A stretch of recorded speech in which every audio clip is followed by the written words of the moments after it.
On that note, we wholeheartedly endorse the nomination of Rosa Vilma Santos Recto to the Order of National Artist for Film and Broadcast.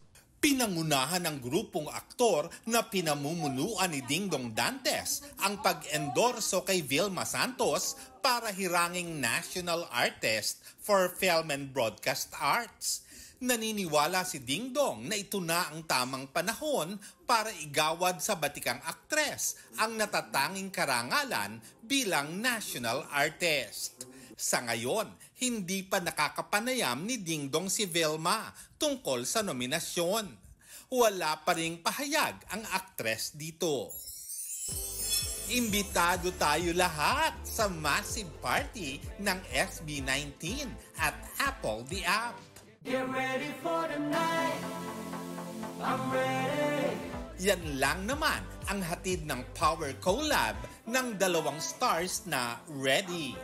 Kwento ng P-Pop Kings, masaya at very chill makatrabaho ang Fil-Am rapper.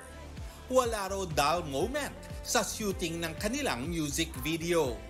Masaya rin si Apple sa naging outcome ng video para ipamalas lalo ang ganda ng Pilipinas. Get ready for the night, night, night,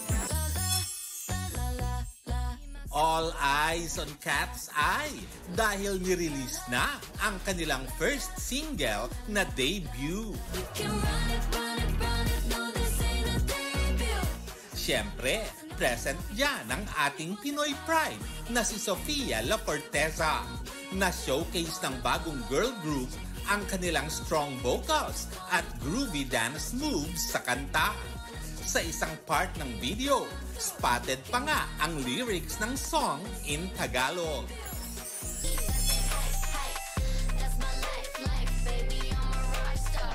Napawawang lahat sa release ng latest solo single na Rockstar ni Blackpink Lisa. Ito ang first ever song release ni Lisa sa ilalim ng kanyang agency.